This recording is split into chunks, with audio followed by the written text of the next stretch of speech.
Hi everyone, welcome back to my channel. So I'm just gonna call these generic reading logs from now on, reading log number 2, even though these are all technically manga that I read in February.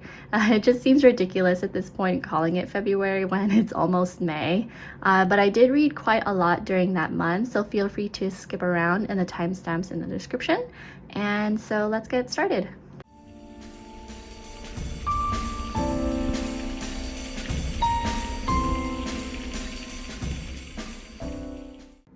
Continuing on from my January reading log, I read Toilet Bound Hanako-kun volumes 11 to 16 in February, and then volume 17 in March, which was the most recent release. But this series continues to have the humor, the drama, the twists and turns as the crew meets a couple more numbered mysteries and move into another arc of dilemmas. One of the numbered mystery encounters started off incredibly creepy to me, but then it turned into something really intriguing. So this series continues to amaze me because not only is there an overarching storyline within each sort of mini arc, there's a whole other set of world building going on when the crew goes into the boundaries. So safe to say, I'm still enjoying this series and often recommend it to people who are looking for something that balances fantasy, supernatural, drama, a little bit of mystery, and comedy as well. I also saw the box set reel that Yen Press posted on their Instagram, and I'm super excited to get mine. I obviously will be unhauling my duplicates, these single volumes, but I couldn't pass up on a cool looking toilet stall box. I'm also excited about the announcement for the second art book. I was wondering when that would get announced since it's been released in Japan for some time now. I do have the first art book that I'll probably be showing in a future haul video or something.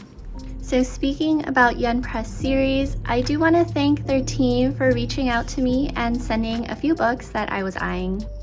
First is The Princess of Convenient Plot Devices, Volume 1. It centers around Maki, a Fujoshi, a lover of BL, who gets reincarnated into her favorite BL novel as Octavia. She's never been in a relationship before and would like to, but is surrounded by male bodyguards who one by one end up getting boyfriends instead and then leaving her. But this next bodyguard she picks, she wants to be her last. There's also some internal family conflicts that I think will add to the more serious tone of the overall plot. And as someone who's done a deep dive into quite a bit of BL by now, it's nothing like a BL plot driver to get me to read an isekai. But this was a total surprise for me in terms of how much I enjoyed it, because I also don't read many stories from this time period as well. So the art is amazing too, and I'm going to continue to keep this on my radar to pick up. Next is Oshi No Ko Volume 1. I had heard about this series some time ago when it was initially released in Japan and won at the Next Manga Awards in 2021. It was like in every Discord, so many people kept clamoring for any publisher to pick this up for print.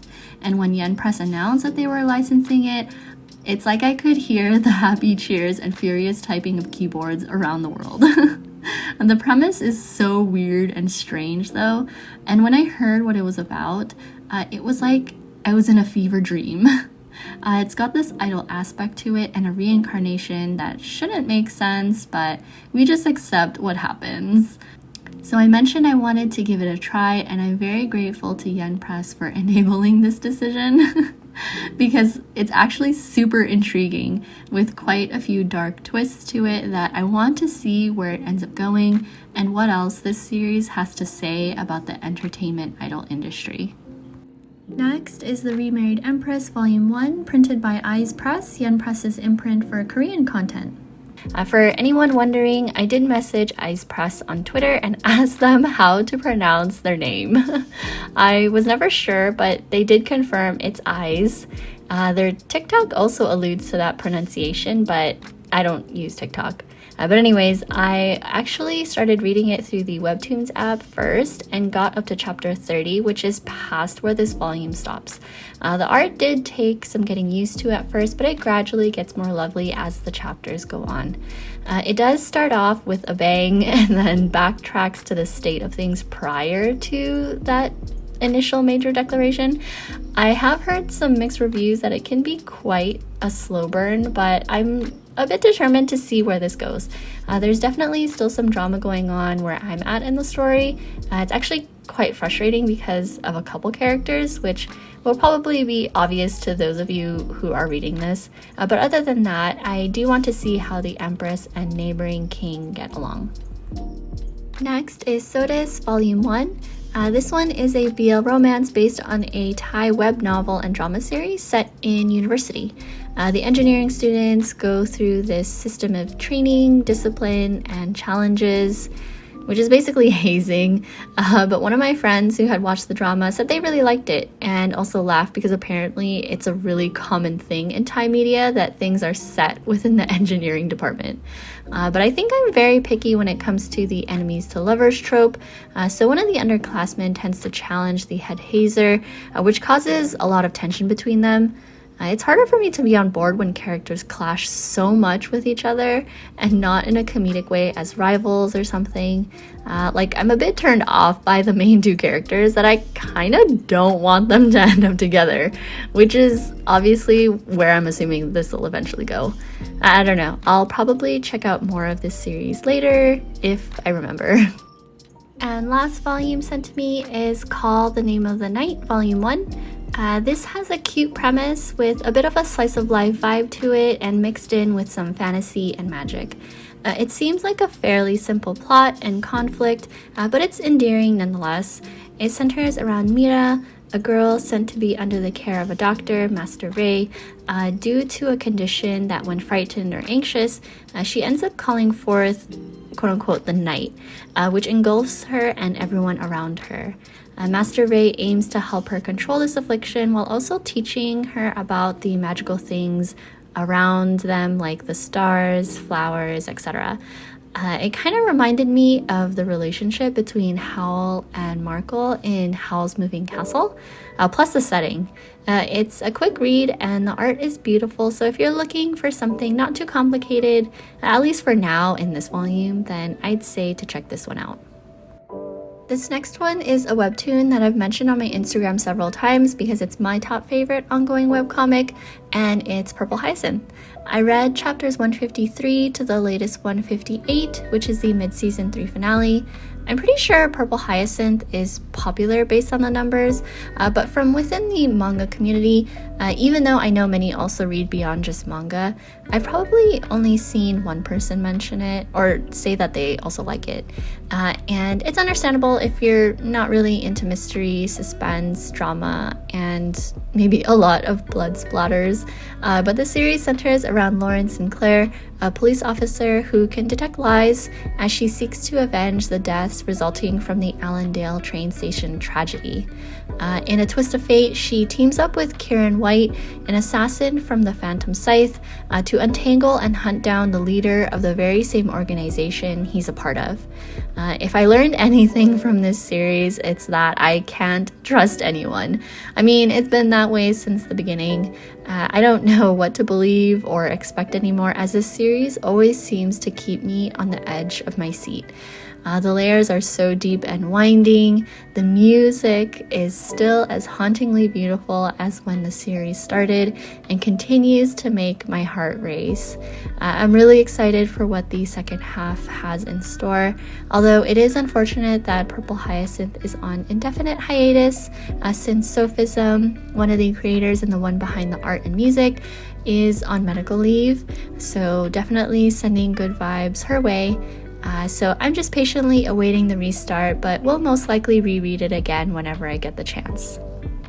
Another digital read is a very mature rated BL manhwa called The New Recruit. I read volumes 1 to 3, and it centers around Sung-hyun, who starts his internship but is confronted by his tough boss, Jung-chan.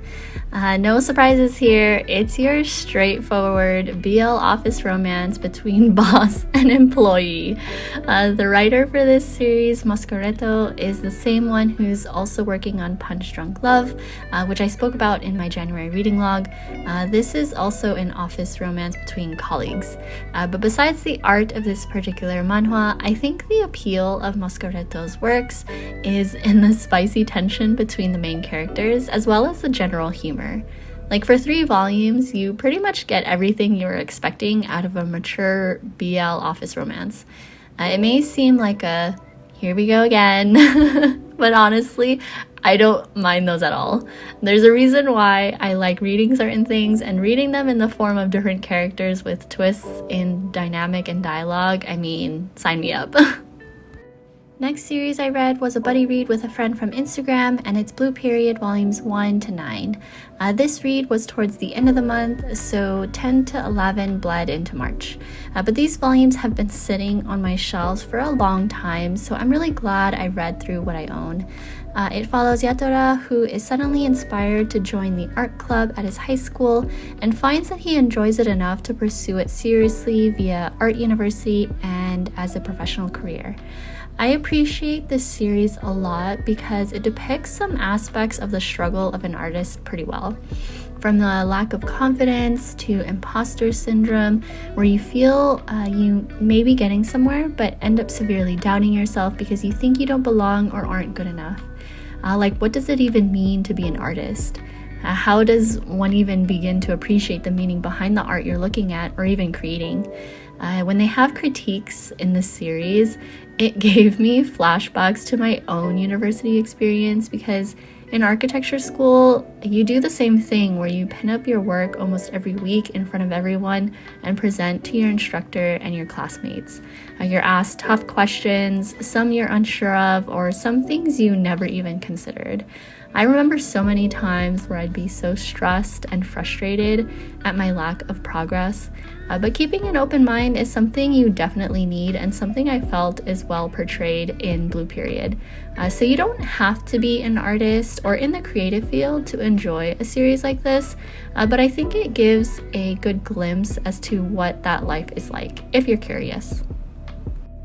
Next series I read was the BL manhwa Love History Caused by Willful Negligence, chapters 1 to 43. This is still ongoing since it's based off of a novel, but I believe I read up to the latest of what's available online. It centers around this beloved actor who leads a double personality, one where he's sweet in public and another where he's manipulative and sadistic around those who are already used to that side of him. In comes a new manager since he tends to rotate them, often due to them quitting, and it goes from there. This was a bit of a painful read, and not in the sense that it made me cry or anything, but that it was kind of like dragging my feet while reading it, especially since it has quite a bit of repetition. Like, the dynamic between the actor and the manager is really odd, and I believe may get quite toxic in later chapters based on what happens in the novel. There's nothing really romantic that's happened so far, which is fine, but for a series that's kind of about a revenge plot, I don't see much progress in that department either. It's reiterated that the manager needs to do like XYZ, but the needle hasn't really moved in any direction yet, in my opinion. So I don't know, I'm probably going to drop this or occasionally check on new chapters if I remember. This next one was a buddy read with KK-chan here on YouTube and several others from Instagram, and it was A Silent Voice volumes 1 to 7. But I do own these 2 collector's edition hardcovers that contain all the volumes, plus a variety of extra content. I had watched the movie quite a few years ago and honestly didn't remember too much, except that I did tear up during some parts and gave it an 8 out of 10. So it was a complete surprise that when I read it, I didn't really like it. And I get that I'm not supposed to enjoy a series that depicts the realities behind a bullying like this. It's obviously not a feel-good series, so maybe in that sense it's successful. But it was so frustrating and confusing that it made me wonder what it was about the movie that made me feel more emotional than I did when reading it. Maybe it was the music, which does make a huge difference sometimes. Regardless, a lot of it felt like forcing a situation for the sake of feeling better about yourself. But I guess if everyone just cut their losses and went their separate ways, there'd be no story. Based on what I was reading from the mangaka's interview though, the theme is more so communication than bullying. But there were several instances where things were verbally communicated, but then also accompanied with physical violence. That was so confusing, and it's like, why is that even necessary to portray if the story you're trying to tell is about productively communicating? And some weren't held accountable for the physical violence, and that didn't really sit well with me.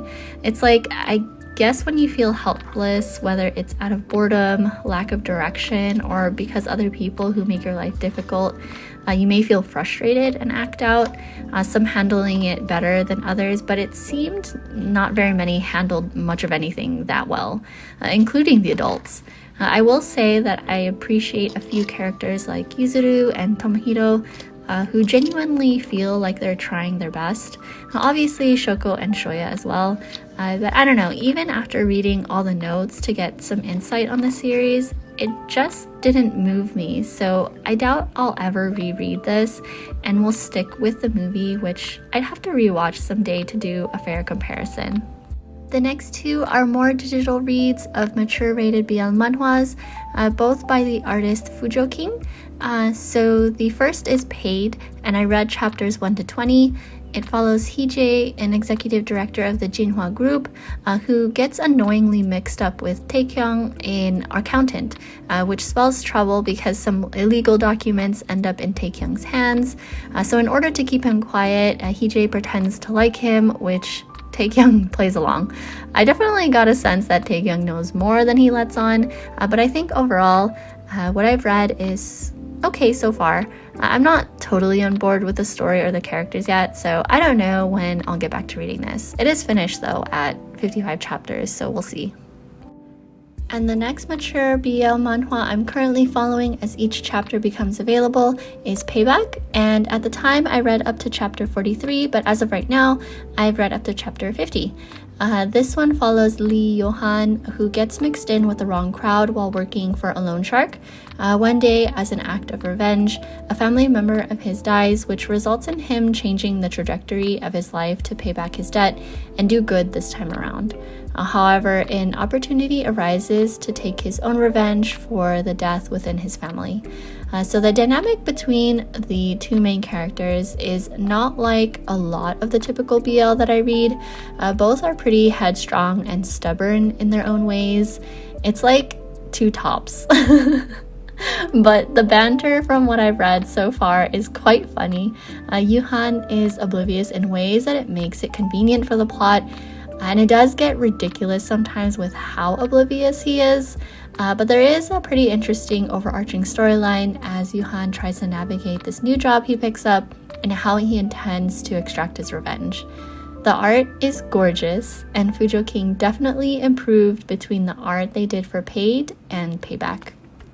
These next series of manga I actually read as part of my Manga Space's Bonbon Readathon challenge back in February.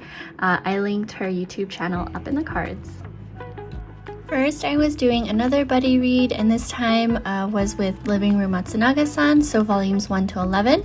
I said that this is my comfort read since Living Room Matsunaga-san is one of my top favorite manga that I tend to reread every other month or something. It's an age gap romance shoujo where Miko moves into a boarding house due to family circumstances and gets to know everyone that lives there during her stay. I really like this story because it made me wish I lived in this boarding house. Everyone's personalities are fun and different in their own ways, and once Miko comes into the picture, we get to see all of them do all sorts of things together, like lighting sparklers in the evening or just having dinner together. Then the relationship developments of all the characters, and particularly between Miko and Matsunaga, are so adorable. Miko does come off a bit clueless at the start, but she really becomes reliable and opens up so that she's not afraid to ask for help or speak her mind. And then there's Matsunaga, which, I mean, say no more. He's one of my top favorite fictional characters, who I admit is pretty overbearing, but wow, is he charming. I literally remember the very first time I read Living Room Matsunaga-san and got to volume 8. I practically died from gushing over it. I mean, if you know, you know. but I'm obsessed with Keiko Iwashita's art style, and while I would have wished the ending was more fleshed out, like this could have used another 2 volumes and I wouldn't be mad at it. Regardless, this is a manga series that I will forever hold on to. The next series I said was my dramatic mature theme and one-shot read was I Didn't Mean to Fall in Love, which technically it's not really considered a one-shot anymore, or maybe it still is, I don't know. But it was announced that Suzumaru Minta is working on a sequel called I Didn't Mean to Fall in Love Double. Thanks so much to Reversey here on YouTube for sharing that information. I had no clue, and I'm so excited for that sequel. But as I mentioned, this one has very mature themes, literally from the first pages, as it follows Yoshino, a gay 30-year-old man who has no dating experience. He decides to go to a gay bar for the first time and has an encounter with a 21-year-old university student where both try to navigate what love means to them and how that affects what they experience with each other. It's a nice little one-shot with gorgeous art. Barakamon Volume 7 is what I put as my feel-good comedy story. At this point, I'll eventually get through Barakamon by the end of the year. And I'm not saying this meaning it's boring or anything like that. I absolutely love Barakamon so far. It's just that with heavy slice-of-life series, I find that I take my time with them. Not because I'm lazy, but because they feel like casual reads that I don't feel pressed to binge them. The character development is still very much evident in Barakamon, with a fun performance in this particular volume and heartwarming encounters with the little kitties and older folks in the village. Switching it up to something not so wholesome, and that's Yakuza Fiance Volume 2. I said that this would be my hyped in the community pick. This is at least hyped in the part of the manga community that I'm in. I feel like many have picked up this series and subsequently are enjoying it, although the way the manga comes off is parts of it are a bit shocking, like the stuff that happens or the things that are said. I was not expecting at all, but I'm not turned off by it because this is a Yakuza-centric series, which I give it more leeway than I normally would.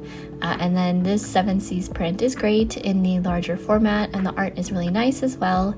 I'm always taken in by tattooed characters, and then Yoshino is no pushover either, so I'm excited for when the next volume releases. The next category was favorite genre, and I chose to read Usotoki Rhetoric Volume 1. I've been a long-time enjoyer of crime dramas and mystery stories, so the fact that this is noted as a mystery romance is right up my alley. While the cases aren't too complicated, for now at least, the 2 main characters' dynamics are great, and I'm excited to see what other cases come through their door. But it follows Hanako, who's had a difficult life being outcasted since she has the ability to hear lies when spoken. So people were wary of her because of that. She opts to leave her hometown and ends up coming across Soma, a detective who takes her in as his assistant, and it goes from there. I wonder if there will be more drawn-out cases or if it will be more episodic with cases that are solved fairly quickly. But I'll definitely continue to read this series as the volumes get released, since it's already completed at 10 volumes. Then A Condition Called Love Volume 1 fell under the category of published in the last 12 months.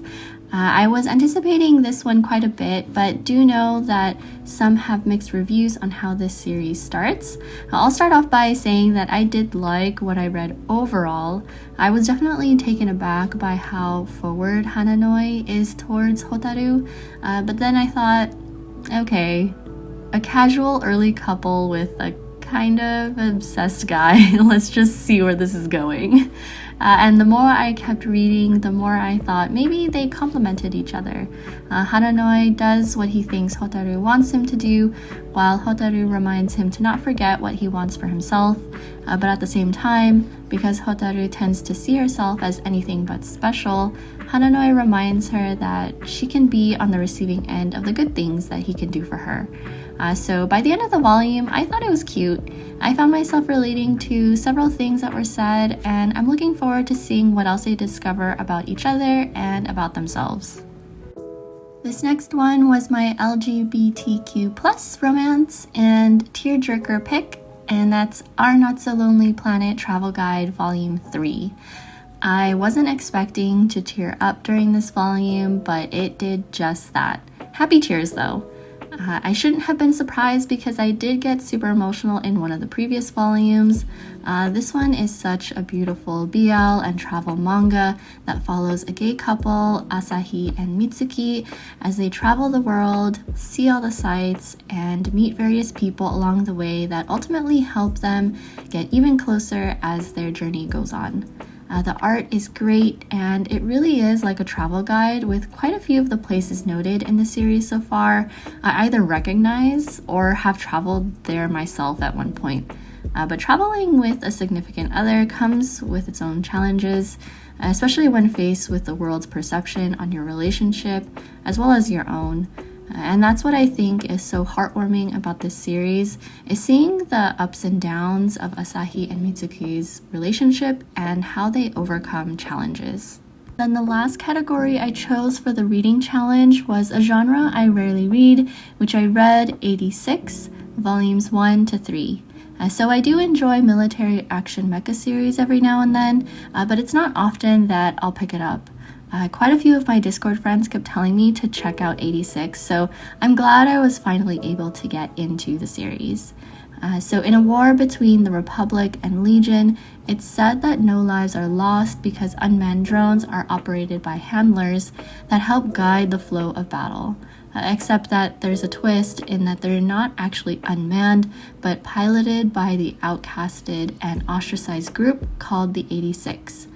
So do note that this manga ended prematurely at 3 volumes due to the mangaka's health. Another part of the 86 light novel was also getting a manga adaptation, but by a different artist, but that got cancelled as well due to their health.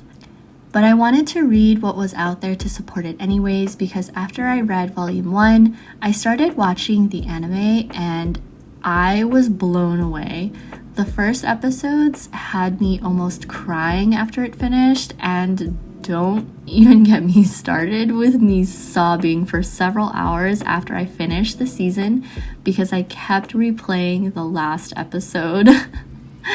It was such a satisfying season ending that I really hope they continue the anime into a second season and beyond and continue to adapt the light novel. There's just something special to me when it comes to military-related dramas that deal with trauma and finding the will and reason to live, all while trying to figure out how to express what you're feeling. Go check out the 86 anime if you haven't already. But the manga is great as well, even though it's cut short. The art is really great, as you can see. But then afterwards, you can also check out the 86 Operation High School Volumes 1 to 2. I read these online and it's just a fun and cute spin-off with the characters from 86 but in a high school setting. It's nothing crazy or complicated. It's adorable and bittersweet knowing how dark the main series can be, so it's like a nice break from the seriousness since it gives us a slice of life experience with the 86 crew. It's a fairly quick read, so if you're like me and love the 86 series but looking for more, Operation High School is a very lighthearted pick-me-up. And if you're looking for even more, I also read the 86 one-shot by Yumi Shirase, who was the winner in the Kanagawa-sponsored Dengeki Bunko comic contest in celebration of the light novel Volume 4 that was released back in 2019. It starts an adaptation with what happens after Season 1 Core 2, episodes 22 and 23 of the anime. I'm so glad I was able to read those parts after the anime season finale, and since there's no announcement for any continuations for this series besides the ongoing light novel, it's a great motivator for me to keep reading the novel so I can get to cute moments like what was in this one shot. Then last for this series, I reread Yamada-kun volumes 1 to 7 and up to chapter 85 at the time, but I'm caught up so far at chapter 91. This series is still going fairly strong for me with quite a few heartwarming moments and times that make your heart skip a beat. Yamada and Akane continue to be a great couple that mesh well with each other and often choose the mature route of communicating in order to understand how the other person is feeling or what they're struggling with. I've been watching the anime as well, and it's definitely got me laughing every now and then. Like, the comedic timing is great. I am wondering how far into the manga the anime will get into because there's so many moments I'd love to see animated. It's only going to be 13 episodes, and who knows if it'll get a continuation. Hopefully, but we'll see. And so that's all I'll be talking about in this reading log. I hope you enjoyed listening to all my thoughts. Feel free to leave your own down below if you've read any of these series and what you'd rate them as. Thanks so much for watching, and I'll catch you in my next video. Take care.